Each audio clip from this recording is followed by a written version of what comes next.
Okay, now to the penultimate award, the induction to the 2008 Hair Expo Hall of Fame. To present this great honour, please welcome to the stage Mark Hayes, International Creative Director of Sassoon.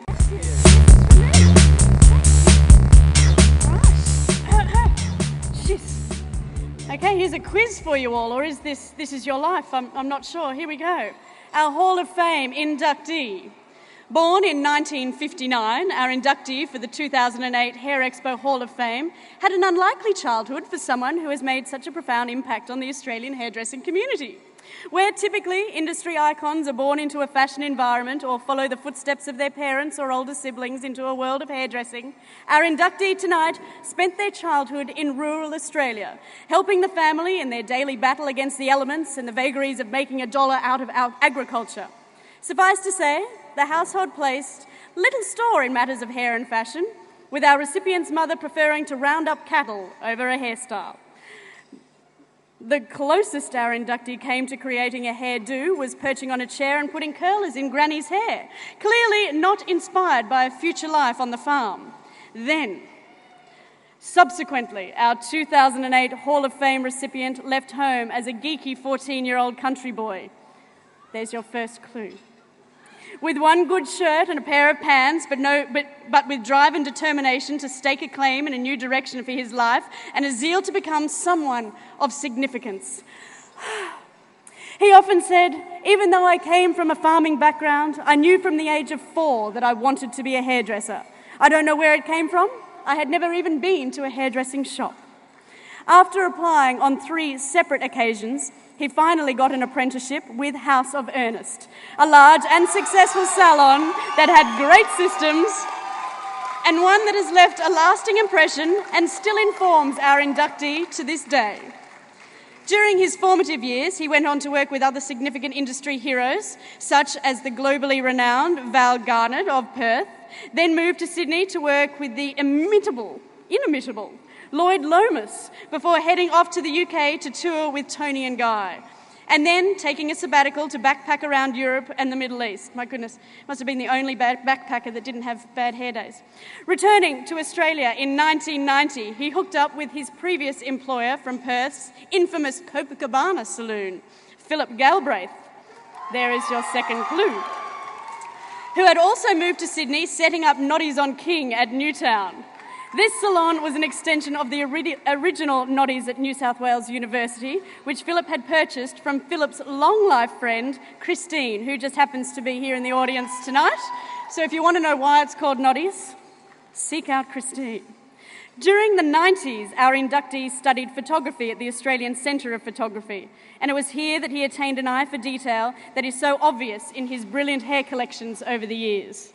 His directional, yet natural and attainable hair fashion has put Australia on the map as an international force for the craft, whilst at the same time moving traditional hairdressing imagery away from the fantasy and the almost wacky photos of an earlier era to hair that consumers wanted to wear.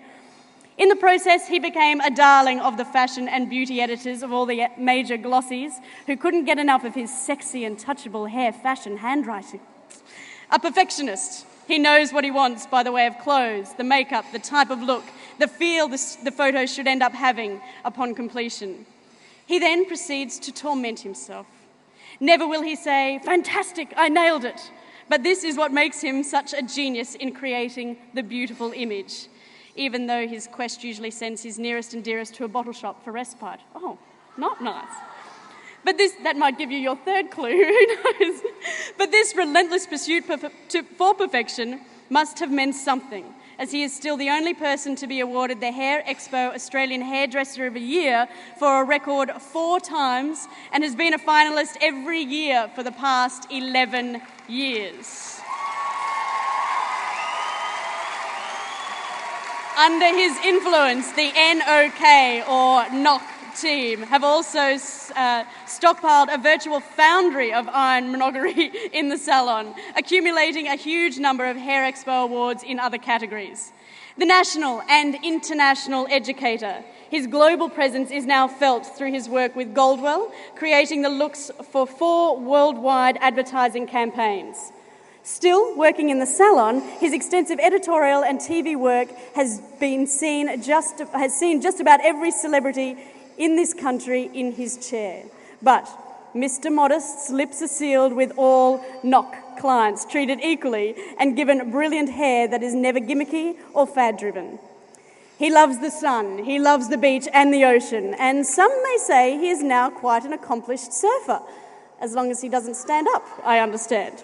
A natural redhead with his pasty skin slathered under a thick layer of zinc on every extremity, not to mention the hat. He sounds like quite the Adonis, doesn't he?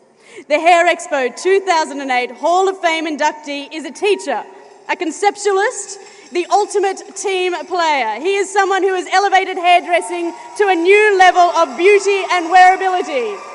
He is... There's no more pages. I don't know. Have you guessed who it is yet? Ladies and gentlemen, please be upstanding for the wonderful, the amazing Shane Henning. Your mind can wander. Hello, hello. Not a place called Vertigo. It's everything I wish I didn't know. Except you, give me something I can feel. I wasn't actually ready for this tonight. It's a great honour to receive this, especially from Mark Hayes. Fantastic show you did yesterday. Was it yesterday? Today. Thank you very much to all my friends out there. Thank you for this industry. I guess I've got to thank my first employer, Ernest Grady from House of Ernest, who took me on. I think he took me on out of sympathy because I'd gone for the job about 3 times and he thought, God, give this guy a job.